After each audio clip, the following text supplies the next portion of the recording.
Hello, this is David Ward with another Blender cookie tutorial, and in this tutorial we're going to go on to part 2 of the game character creation. So without further ado, let's go ahead and get started. As you can see here, we have our little guy set up. I'll go ahead and push P to go into the game, and remember we set up the walk cycle with the turns, and if you hold down left shift he'll run. So let's go further with this. Hit escape to come out of the game engine. Let's go back to the default scene and let's set this to where we can see the texture. I went ahead and upgraded the texture a little bit. Just pop into Photoshop so you guys can see that. I just added some threads and things, so he's kind of like a stuffed toy type of thing. So let's go ahead and load that texture in here. Let's go to our textures, and right here click on the browse for file, and let's see, it's a totally different drive here. Game test, there we are, Eddie 1, accept, and should update in here. There we go, and you can see all the seams and such. So if we hit play again, it updates our model. So that looks kind of neat, huh? Like a little stuffed toy play with in your game engine. Okay, so now what I want to do is start setting the scene up for some dynamics. So I'm going to add a floor first. Shift A adds plane, scale it up some so he's got room to move around. Let's go into side view. Let's move it down below his feet. Okay, that'll work right there. And you know what, let's go ahead and name it floor and save often. Okay, before I go any further, I want to set up a new animation. Go into the side view, and we're right here in the action editor, which is where we need to be. I want to add a new action. I'm going to call it jump, actually lowercase, there we go, jump. And this is he's not going to be actually moving in this. This is just what I want to happen when we push jump, because we're going to set up a jump here in just a few minutes. So I don't want him to actually move. I just want it to transition into what he will look like when he's jumping. So anyways, let's go ahead and turn on the automatic keyframe and grab the armature, and let's go into pose mode. There we go. Just grab it and drag it up. Just kind of put him in a nice floppy jump pose there. Let's go to the side view. And it's kind of maybe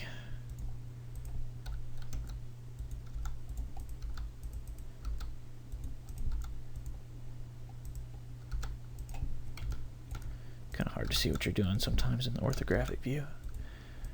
Okay. You want to flop those up just a little bit. There we go. Okay.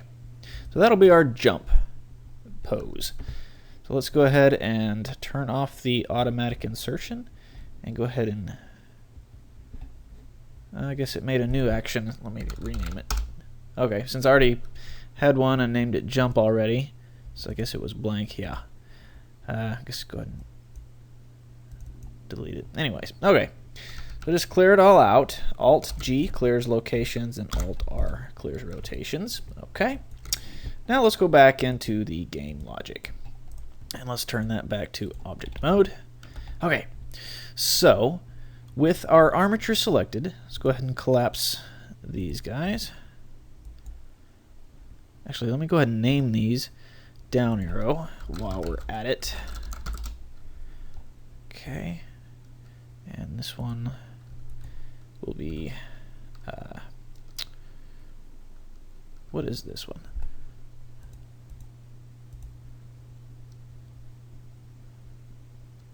Oh, it's a set the parent to the box. Okay, so let's name it parent. Okay, okay, let's add one more, and this is also going to be keyboard. And we're going to use spacebar on this one. Okay, and let's name that spacebar. Add another controller and another actuator. This one's going to be action, and it's going to be jump.001. Okay. Link these up. And since it's only one frame, start at frame 1, end at frame 1 should be fine. Let's just turn it to loop end. And now when we hit play, we hit spacebar, he goes into our jump pose. And then he doesn't come back out. Let's see why. Loop stop. Is that it? Yeah. Hooray! Hooray! Okay. It's jumping into, it's popping into it, which I don't want to do, so I'm going to increase the blending up. Let's say 5. Now let's see what it looks like. There we go. And this will look a lot better once we add the motion to the box controller. So escape out, and let's do just that. Let's collapse all these. Grab our box controller, add another, and another. Keyboard, spacebar. Go ahead and collapse it. I guess go ahead and name it first. There we go, spacebar. Okay. And this is going to be jump. Okay.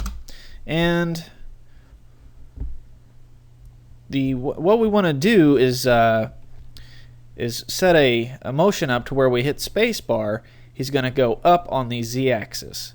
So let's try 0.15, see what that looks like. So, okay, where'd he go?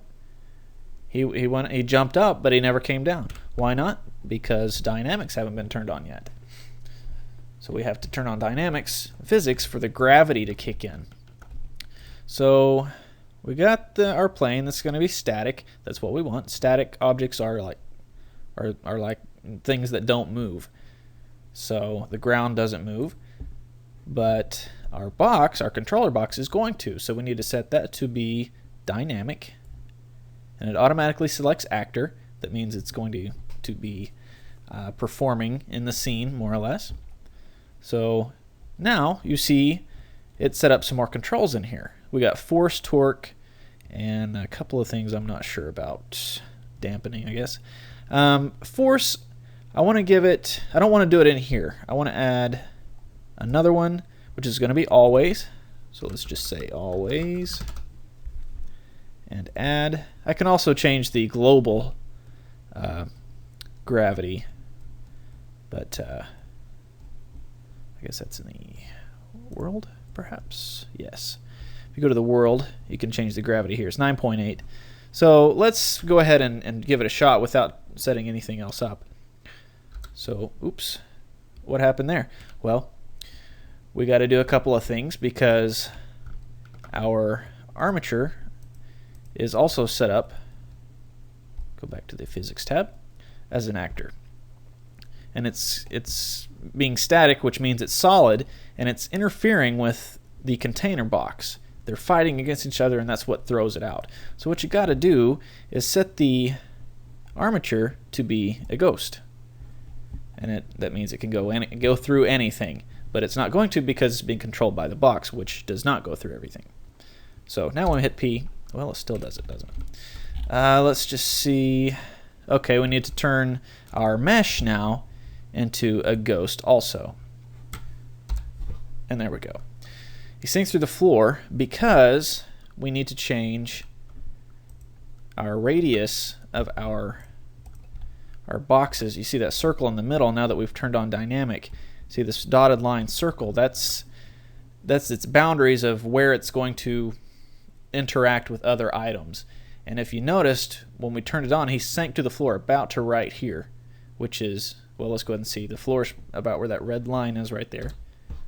You can see he sunk down to his waist, which is where the dotted line stops. So we can do a couple of things.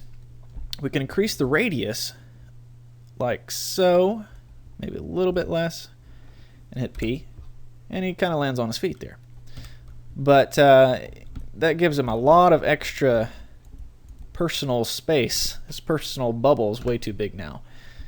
But it may not be a bad thing. But let's make it a little smaller by decreasing the radius. I want to make it, say, about right there. But now he's going to sink through the floor again.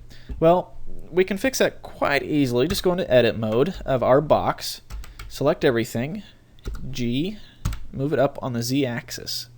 And what we're doing is we're changing its central pivot point, because that's where its collider, you know, the where it interacts. I can't remember what I call it. The circle. That's where it's based on, is the center point of the box. So if we go into edit mode and we move all the faces, but keep the center point where it is, we can come out of edit mode and then move it down, and like so. Boom, it's right where it needs to be. Go ahead and save. Now we hit P. Boom, he's on the floor. So we walk around, and now if we hit jump, spacebar, he's going to come back down. If you hold spacebar down, he keeps going up, and kind of maybe like he's on a trampoline. If you just hold it down, just bounces. So he's going a little too high for what I want. So I'm going to come out, and let's, instead of going 0.15, let's just do 0.1. And now we're going to go in with this always tab I set up earlier, and we're going to add another actuator since we have the other two set up already. And this is going to be simple motion, and we're going to apply a negative force on him in the Z axis. So let's do negative, let's say negative 10. That'll be a gravity. And let's hook these guys up. And so it's going to be negative 10 always. So he's always going to have this negative 10 force pulling him down. So it's like extra gravity. So now when we go into P and we hit space, he's going to fall back down to the ground a lot faster. So now run, jump. So you know what? Now we could probably escape out. We could probably put this original jump back up to, oops. Let's try 0.15 again. And let's zoom out some. P. So now, spacebar. There we go. That's pretty good, I guess. But the problem with the dynamics is it's like gravity, and the only thing we're standing on right now is our little plane that we set up. So if we go off the edge, he falls into oblivion. So for right now, if you're playing around in there, just make sure you stay on the plane, or you'll have to come out and restart it. Okay, so we got our little guy set up with a jump and dynamics going on. Let's give him something to interact with besides the floor. So let's just go, say over here, Shift A, add a cube, and let's go on to side view. And I'll tell you what, let's just leave it hovering above the ground like that. And you can see some neat stuff happen when we turn it into a rigid body. Go into front view. Let's go into tab into edit mode. Actually, hit Z to go into wireframe view. And you can see its radius is pretty much set up perfectly already. So let's tab back out. Actually, that wasn't edit mode, was it? So Alt Z will get you back to your texture shading, or you can just go like right here, like I did right here. Okay, so now it's set as a rigid body, and if I hit P, it's going to fall down to the ground. And if I walk towards it, he's going to push it around. But you notice it's kind of rolling around like it's a ball rather than a cube. Well, the reason for that is we need to give it collision bounds. So just click that right there, and it's automatically set to box first off. There's a few other options that you can do, like sphere, cylinder, cone, convex hull, triangle mesh. But right now we just want box. So, you know what, let's make this a little interesting and just kind of rotate it around a little bit, so when it falls down on the ground it'll kind of bounce around a little bit. So now hit P. That's pretty neat, huh? So now let's walk towards it, and now he's pushing it. It's got that box. It's shaped like a box now. It's not rolling. And he pushed it over the edge. Okay. You know what, he's walking a little slowly for my taste, so let's increase his forward motion. Was it negative 0.03? Let's try negative point. Oh, let's just go with 5. Just make it even 5. And now let's see. That's a little better. And if he runs at it, he pushes it even faster. Okay. We'll keep going with the cubes. Let's go ahead and do that. Let's duplicate it. Move it up. Let's make it smaller a little bit and move it above the other one. And let's see what its radius looks like. It's a little too big. So let's get that lined up and then come up here and make the radius a little smaller. Let's try 0.75. That's about right. Okay. So now go back into solid view and then Alt Z to see the textured view. And now if we hit P, you can see these two cubes interacting with each other in the physics. So if we go through here and push one of them, kind of the inertia is keeping that top one from sliding like the bottom one. You can just go ahead and push it off if you like. So anyways, that's kind of a fun thing to play with when you don't have anything else to do. Okay, something I was playing with today, as a matter of fact, I just couldn't figure it out, and finally I did. I want to do something kind of neat. I'm going to clear out the rotation on these guys because this next thing I want to do, let's go ahead and drag them down to the floor as well. Okay. Next thing I kind of want to add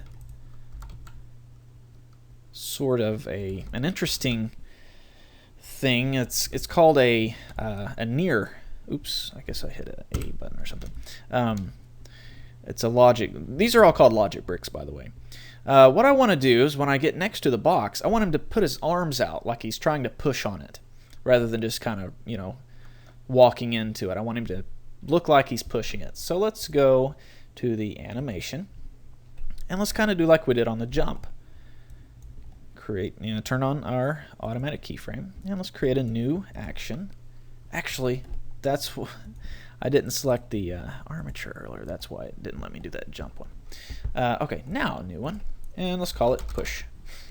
So let's go ahead and I don't want to control his legs or anything because I want him to still pump his legs like he's walking as he's pushing. So I'm not going to touch those, and the keyframes from that particular action will take over here since this one's not going to have any keyframes on the feet. But I want him to kind of bend over at the waist, maybe like tilt his head back a little bit, and he's going to put those little arms forward. He's pushing on that box. And let's just go ahead and copy that and paste opposite. There we go. And just to give it a little bit of softness to his arms still, let's go ahead and bend them up some. Okay, so now this is his push pose, as you could call it. Let's go ahead and clear it out. Turn that off. Alt G, Alt R. Okay, and go back into object mode. Save it. Go back to our game logic. And now, in order for two objects to recognize each other, in particular objects, for example, say I want him to push a box, but I don't want him to push, say I put a wall in here. I don't want him to push on the wall. I just want him to push on the box. So I have to give these boxes individual properties. And the way you do that is just right here under properties, just click add game property. And let's name it, let's just name it box. And let's do the same thing with this one above it. Add a game property, box. Okay, and you got to make sure both of these are actors. Got to make sure that they're in the scene as rigid bodies and they're set as actors. Otherwise, it won't pick up that they're there. Okay, so now we got to do the same kind of thing we did with the jump and the jump action and the jump motion. We have to set it up on both of the. You know what? I don't think we do have to set it up on both. I think we just need to set it up on our armature. So let's add a new one, and we're going to name this push. Actually, let's name it near, because that's what it's going to be. The actuator is going to be push. So let's set where it says always go up to near, and it's going to give you options here. It's going to say which property, and we want to name it box because that's what we gave the properties of these boxes. And the distance, it's kind of hard to judge how close you are, so let's start off with a distance of 5.0. And let's go ahead and set up the other two guys here. This one's going to be action, and it's going to be push. And like I said, with the jump, it starts at 1, ends at 1. Let's blend it in. Let's do 3 times this time. And let's hook these guys together. Go ahead and save. And now, let's hit play. So now when we walk up to these guys, he puts his arms out like he's wanting to push them. And his legs are still pumping like we did earlier. Now, he's still got his arms out. But it looks kind of funny. He needs to put his arms down sooner. So let's escape out. And right here it says reset. And that's where it resets to whatever pose you were in before. The distance away from the box is that it's going to reset the pose. So let's set that to 1. And now when we play it,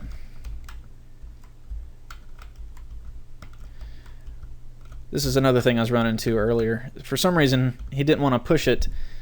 Let's escape out and let's back up a little bit so we can see a little bit more of this. He didn't really want to push it unless we were running at it, and then he pushed it.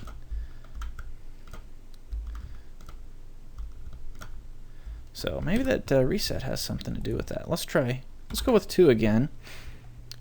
And one thing I was playing with, forgive me if you know better than this, but right here on the priorities, all of these have a priority of 0, and that just means they all have the same priority. But what I want to do is he needs to pop back into a static pose after we push the boxes. So let's give that it's kind of like golf. A higher priority is actually a lower number. So since they're all on 0, let's set them all to have all the actions to have a priority of 1.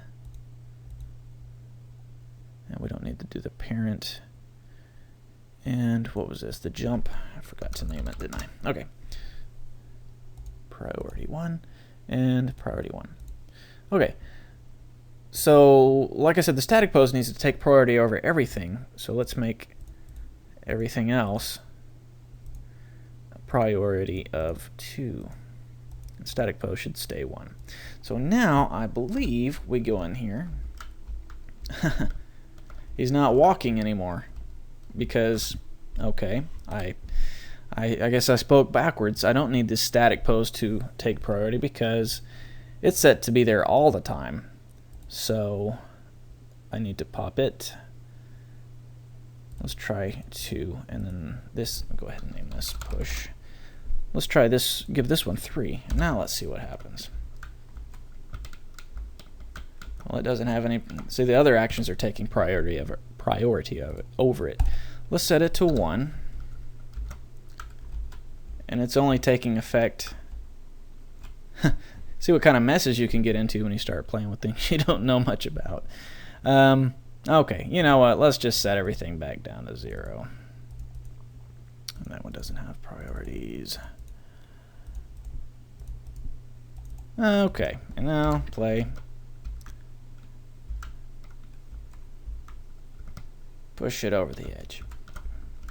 Push it. There we go. Huh, he's still running with his hands out. I guess I need to change the reset. Let's try 1.5. Oh, I know why. It's still set to play. It needs to be loop stop. Remember, like all the other ones. So now, if I can get, there we go. Now it should stop. There we go. Push him over the edge. There we go. So now we got him interacting with different things, and he knows when he gets close to something to put his hands out, or to close to the box to put his hands out. Okay, now moving forward, let's escape out. I've got some notes written here this time, so I know what I'm looking for. Say you are you're making a complex game here, and you get done doing everything you can on this level. You want to go to another level. Well, that's a piece of cake. It's an easy thing to do. Just go up here in your scene. Let's go ahead and name this one Scene 01, and let's create a new one. And it names it Scene 01.001. Let's name it Scene 02. And let's kind of do the same thing. Get it all set up. I'm gonna Shift A, add a plane, scale it way up. Make sure it's even with the ground. Yep. And let's add a camera. Oops, let's get out of here. Add a camera. Okay, let's move it around. Get it rotated to where it needs to be. Okay, a little too far down. Okay, so now if we go into camera view, we can kind of see it's kind of crooked there. But okay, but where's our actor? Well, we need to bring him in from the other one, from the other scene. So let's go back to scene 1, and let's go into side view here, orthographic 5 on your keyboard, and let's select everything we see here. So we got our controller box, our armature, and our mesh. Now, if we go to Object, Make Links, Objects to Scene, we're going to link them into Scene 2. So now when we go to Scene 2, there they are. Another thing we need to set up in here real quick is a couple of lights, so we're not just washed out with no shadows. So I keep hitting spacebar to add things, but Shift A does it just as well. Let's see, lamp, and let's go a sun. Just gonna point that down at him. Go to front view, kind of over to the side. And let's also put in a hemi lamp. Shift A, hemi. That's hemisphere lamp. That means it's kind of half of a sphere. It's going to light everything right here, like it's being lit from everything inside where that round area would be to the tip of the line will be lit up there. But I guess in the game engine it doesn't really matter if it's within that line or not. But anyways, let's set that up just a little bit. Let's set its energy. Let's give it 0.75 energy. Let's see what settings we have for the sun. I think that'll be fine. Okay, so now if we go into camera view of this scene, we can kind of see that the camera's right behind him. And let's do a little trick here. Let's grab the camera and grab our controller box and Control P, and it's going to create a parent. So click that, okay. So now we're in this new scene. We hit P and we move around. The camera's going to follow behind our little guy. And that's a neat way to kind of set it up in a video game. But if you notice, it's like, I can't see his face. I want to see his cute little face. So let's escape out, and let's undo that parenting structure there. And let's give our camera here a couple of things. It's going to be always. Let's go ahead and link it. Go ahead and name things, keep things nice and uniform. And now it's going to be camera. And we're going to be pointing at, what do we name this guy? Eddie underscore box. So it's going to be the object he's pointing at is going to be Eddie underscore box. And go ahead and link these up. And the height is kind of how high above the floor the camera is going to follow along. So let's give it a height of, let's try 5. So now we go to camera view, play, 5. Okay, we need to change our minimum and maximum distance. So let's escape out. So maximum distance, let's try 10. Minimum, 5. A couple even numbers just to test things out. That looks pretty good. So now we can walk, and the camera's going to kind of follow along behind him. It's not, doesn't follow along perfectly, but you know, it's kind of like a video game, say like Grand Theft Auto or something like that. Kind of move around, but you can still rotate your character and kind of see him in 3 dimensions rather than just from behind. So okay, let's escape out. Now I know what you're thinking. How do I get from one scene to the other? Well, I'm glad you asked. Let's go back to scene 1, and let's set up a little. Let's make just a quick little sculpture. Shift A. Let's add a tube. And let's just make it kind of look, I don't know, just something silly. We'll say like a grail. He's getting his holy grail. How's that sound? Not quite Monty Python, but there we go. And you know what, let's grab our faces, go into front view here, and extrude some. Just make it a cup, nothing fancy. And let's name it. Where's my settings? Name it. We'll just name it Grail. Okay, and let's put it down on the ground, like so. And let's move it forward some. Okay, so now let's add a couple of things. Let's grab our controller box of our little Eddie here, and we need to give him a property now that he's gonna be interacting with something. Let's see, how can I put this?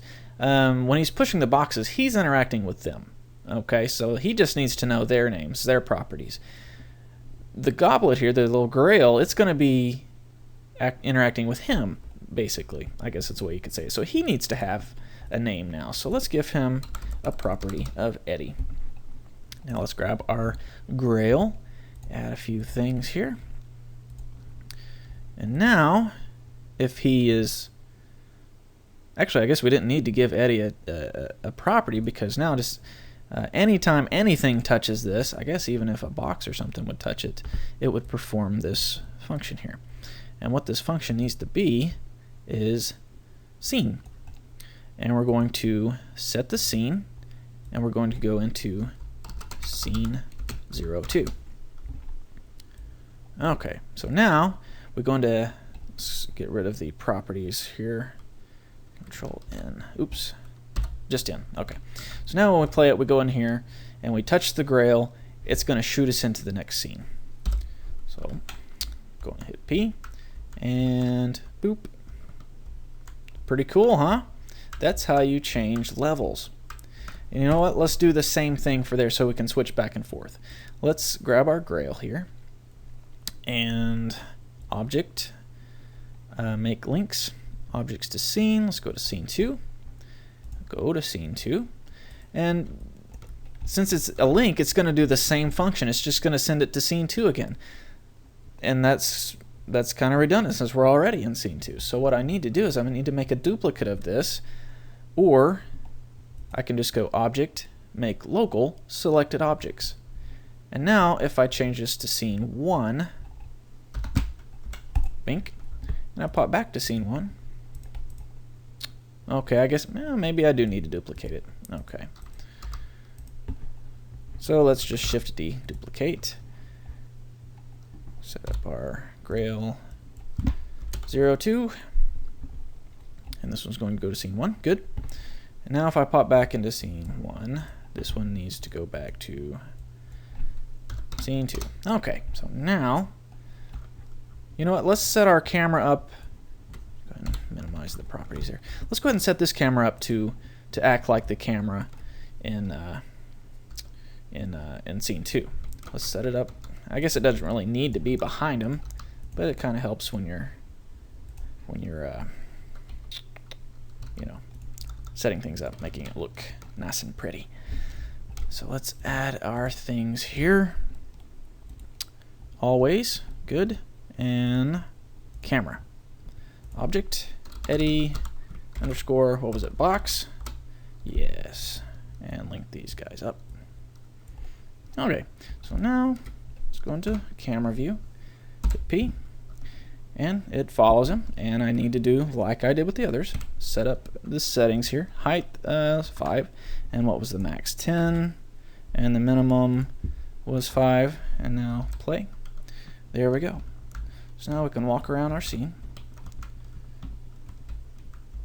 And let's push the box. There we go. And now let's go to scene 2. Bink. There we go.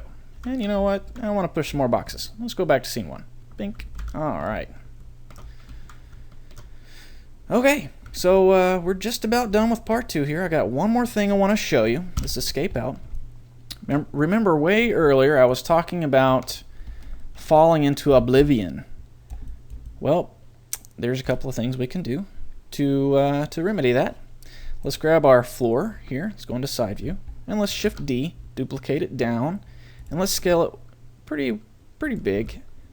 quite far up. So when he quite far up. So when he falls off, he's pretty well guaranteed to hit this box. Okay, so what we need to do is let's grab our box and add our logic bricks here. Always is good. Set it up. And actually, we don't need always. We don't want touch, because then, like, if a box fell over the edge, it would reset our scene. So what we need to do is collision. I think collision will work. And we can use eddy property that we set up earlier. And now it's going to be scene and restart. That's what we need to do. So now I'm not going to go into camera view, so I can show you how this works from a distance. P. Now let's jump over the edge. Boom. Bah. And it resets. How about them apples? Go into scene 2. So you're like, well, we got that set up in scene 1, but now in scene 2, oh, there's nothing for him to hit. Escape out. Do like we did with little Eddie himself. And object. Make links. Objects to scene. Scene 2. So now we go to scene 2. There's our floor. And you can hit H to hide it when you don't need to see it really. So now when we play, we're in scene 2. Let's go touch the grail. Bink. Kind of like Harry Potter, huh? Is it, I don't remember what they called it. Key something or other. And it reset. Gate key. Anyways, let's hide it in scene 1 also. I did hide it, didn't I? Oh, okay. Let's unhide it. Alt H. The reason it's showing up in the game is because even though it's hidden, it's still there. So let's tell the game to show it as invisible. So now, P, there, it's gone. So now when it falls off the edge, yay, bink. You can't see the floor, but it is still there. And boom, pop into scene 1. It's nice when you go to, since it's the only camera in the scene, when you switch to scenes, it's going to automatically switch to that camera. So even though I wasn't looking through the camera in scene 2 when I started, it automatically loaded the camera in scene 1 we switched. Just like, okay, and I guess it keeps whatever camera you have set. So anyways, let's escape out. Let's go to camera view. Walk around. Oh no, I'm too close to the edge. Oh, I'm falling. Oh well. I reset. Extra life. Bink. Scene 1. Push the boxes. Anyways, yay. Okay, that will be all for part 2. And I'm not sure exactly what I'm going to be doing in part 3, but I'm sure it'll be something pretty cool. The further I work with this game engine, the more I am intrigued and impressed with it. So anyways, thanks for watching. Hope you picked up a few things and are excited as I am about this series. And I'll catch you in part 3. Thanks for watching.